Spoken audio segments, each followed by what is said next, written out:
तो फ्रेंड्स, आज की इस वीडियो में मैं आपको एक पावरफुल डीसी मोटर बनाकर दिखाऊंगा जो कि काफी ज्यादा पावरफुल है। और आप देखोगे तो आप भी हैरान हो जाओगे कि इतना पावरफुल ये कैसे हो सकता है। तो यहाँ पर मैंने कार्डबोर्ड में दो सर्कल बना लिया, आप लोग देख सकते हो, और दोनों सेम साइज का है, ठीक है। और ये जो है मोटर का आउटर पोर्शन रहेगा, और इसके अंदर का जो आर्मेचर है उसको बनाने के लिए हमको इससे छोटा सर्कल बनाना पड़ेगा। और इसकी आर्मेचर बनाने का तरीका भी आपको काफी पसंद आएगा।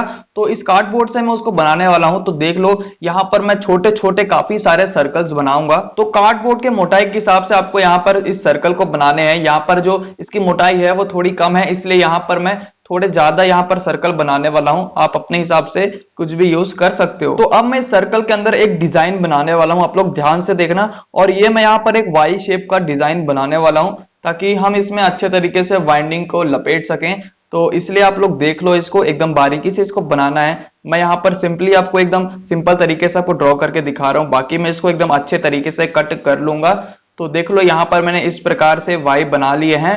और इसके बाद यहाँ पर जिस जगह पर मैं पेंसिल से मार्क कर दे रहा हूं, उस जगह को हमको कट करके अलग कर देना है। तो यहाँ पर मैं ब्लेड की मदद से इन सबको काट दूंगा, आप लोग देख सकते हो। और इसे काफी अच्छे से फिनिशिंग आती है, इसलिए मैं यहाँ पर इस ब्लेड का यूज कर रहा हूं। और अब इस सर्कल को काट के अलग कर लेते हैं। तो यहाँ पर मैंने इन सभी पीस को कट कर लिए हैं, और इसके बाद मैं इन सभी पीस को एक के ऊपर एक रखूंगा और उसको फेविक्विक की मदद से चिपका दूंगा, ठीक है। फेविक्विक का यूज मैं इसलिए कर रहा हूं ताकि ये थोड़ा हार्ड हो जाता है और हमको हार्डनेस की जरूरत है, ठीक है। तो यहां पर इस प्रकार से लगा लूंगा, और ध्यान देना आपकी उंगली में ना चिपक जाए। तो आप लोग देख सकते हो, मैंने इन सभी को एक के ऊपर एक फेविक्विक की मदद से अच्छे तरीके से चिपका दिया है। और ये थोड़ा सा क्या है, रफ है, इसलिए मैं यहाँ पर इस सैंड पेपर की मदद से इसको अच्छे से क्लीन कर लूंगा, और ये थोड़ा सा चिकना भी हो जाएगा। तो यहाँ पर मैंने इसके सेंटर में एक होल बना दिया, आप लोग देख सकते हो। उसके बाद यहाँ पर मैंने एक स्पोक को कट कर लिया है कुछ इस प्रकार से, और इसको मैंने सैंड पेपर की मदद से भी घिस लिया है। और इसके बाद इसको मैं इस जो आर्मेचर का जो हमने स्ट्रक्चर बनाया है उसके सेंटर में इसको अच्छे तरीके से डाल देंगे, और हमारा जो स्पोक है वो एज अ शाफ्ट वर्क करेगा। और इसको मैं फेविक्विक की मदद से अच्छे तरीके से चिपका दूंगा। उसके बाद यहाँ पर मैंने एक पेन का रिफिल लिया है, आप लोग देख सकते हो। और इसका जो ऊपर वाला थोड़ा सा पोर्शन है उसको मैं कट कर लूंगा कुछ इस प्रकार से, और इसको मैं इस शाफ्ट के ऊपर के तरफ डाल दूंगा। मतलब कि हमारा जो मोटर का ऊपर वाला पोर्शन है वहां पर इसको मैं डाल दूंगा। और इसको चिपकाने से पहले आपको इस शाफ्ट को अच्छे तरीके से घिस लेना, थोड़ा रफ बना लेना है, नहीं तो हमारा जो ये रिफिल है उसमें अच्छे तरीके से नहीं चिपकेगा। तो यहाँ पर आप लोग देख सकते हो, मैंने मेटल के 3 पीस कट कर लिए थे छोटे छोटे, और इसको मैंने यहाँ पर इस रिफिल के ऊपर इस प्रकार से लगा दिया है, जो कि एक कम्यूटेटर का काम करेगा, ठीक है। तो यहाँ पर हमने 3 ठोक लगाए हैं, और तीनों के बीच में कोई भी शॉर्टिंग नहीं होनी चाहिए, तीनों आपस में कनेक्ट नहीं होनी चाहिए, ठीक है। तो ये हमारा कंप्लीट हो चुका है, और अब हम इसमें वाइंडिंग कर लेते हैं। तो यहाँ पर हम वाइंडिंग में इंसुलेटेड कॉपर वायर का यूज करते हैं, आप लोग देख सकते हो। तो यहाँ पर मैंने इस एक छोर पर इंसुलेशन इसके हटा दी है, और यहाँ पर मैं इसके एक कम्यूटेटर के साथ यहाँ पर इसको शोल्डर करके इसकी 100 टर्न यहाँ पर बना लूंगा फटाफट से। और तार ऊपर नीचे आपको नहीं चढ़ाना है, ठीक है, एकदम अलाइन करके एकदम अच्छे तरीके से चढ़ाना, दूसरे वाले कोर पर टच नहीं होनी चाहिए। तो फटाफट से मैं इसमें 100 टर्न लगा लेता हूँ।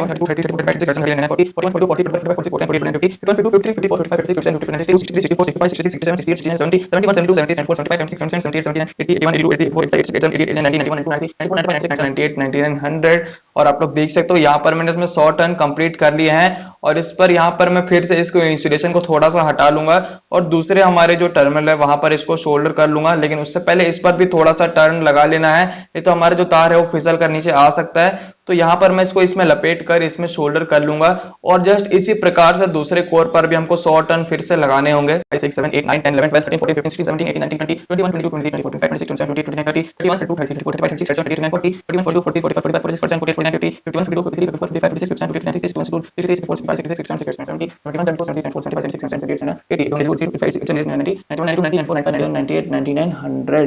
तो देख सकते हो, यहाँ पर भी हमने 100 टर्न कंप्लीट कर लिए हैं। और इसी प्रकार से मैं फिर से इंसुलेशन हटा के दूसरे टर्मिनल के साथ यहाँ पर इसको शोल्डर कर लूंगा, और फिर से 100 टर्न लेंगे। तो हमारे 100 टर्न कंप्लीट हो चुके हैं, और इस वायर को मैं लास्ट टर्मिनल के साथ फिर से शोल्डर कर लूंगा। और फ्रेंड्स, आप लोग देख सकते हो, हमारा जो ये आर्मेचर है वो बनकर तैयार हो चुका है। तो चलिए अब इस मोटर की स्ट्रक्चर को बना लेते हैं। और आप लोग ने देखा था कि मैंने यहाँ पर 2 सर्कल पहले से ड्रॉ किए हुए थे, तो इसको मैं कट करके अलग कर लूंगा। तो आप लोग देख सकते हो, मैंने इसका मेन स्ट्रक्चर बना लिया है, और ये कुछ इस प्रकार का दिख रहा है, एक सिलेंड्रिकल शेप का। तो हमारी जो मोटर की आर्मेचर है वो इसके अंदर अच्छे तरीके से फिक्स हो रही है। उसके बाद यहाँ पर मैं मेटल के दो पीस को कुछ इस प्रकार से कट कर रहा हूँ जो कि हमारे कम्यूटेटर से अटैच होंगे। तो आप लोग देख सकते हो मैंने कार्डबोर्ड के मदद से कुछ इस प्रकार का एक स्ट्रक्चर बना लिया है जिसमें कि हमारी जो ये दो टिन की जो प्लेट है वो इस प्रकार से अटैच हो जाएंगी और यहाँ पर मैं इसको फेविक्विक की मदद से अच्छे तरीके से चिपका लूंगा। तो यहाँ पर आप लोग देख सकते हो मैंने इस मोटर की बैक कवर को इस प्रकार से बना दिया है जिसमें हमारी जो आर्मेचर है वो भी फिट बैठेगी इस प्रकार से और हमारी जो ये कम्यूटेटर है वो भी अच्छे तरीके से इसमें टच हो रही है। तो चलिए अब इसको इस स्ट्रक्चर के अंदर अच्छे तरीके से बैठा लेते हैं। उसके बाद यहाँ पर मैंने दो नियोडिमियम मैग्नेट लिया है, आप लोग देख सकते हो। तो इन दोनों मैग्नेट को यहाँ पर मैं इस शेल के आउटर एरिया पर इस प्रकार से फेविक्विक की मदद से चिपका लूंगा और इसके जस्ट ऑपोजिट में इसी प्रकार से मैं दूसरे मैग्नेट को भी चिपका दूंगा। तो अब इस आर्मेचर को इस शेल के अंदर डाल देंगे एकदम आराम से और इसका जो ऊपर वाला कवर है उसको मैं फेविक्विक की मदद से चिपका दूंगा। तो आप लोग देख सकते हो हमारी जो मोटर है वो बनकर तैयार हो चुकी है और इसके बाद यहाँ पर मैं एक टेप लूंगा और इस टेप को इस शाफ्ट के ऊपर इस प्रकार से लगा दूंगा ताकि आपको पता चल सके कि हमारी जो मोटर है वो घूम रही है। तो उसको चलाने के लिए यहाँ पर मैं 12 वोल्ट की पावर सप्लाई का यूज कर रहा हूँ और आप लोग देख सकते हो जैसे ही मैंने इसको टच किया हमारी जो मोटर है वो बिल्कुल भी मोशन नहीं कर रही है।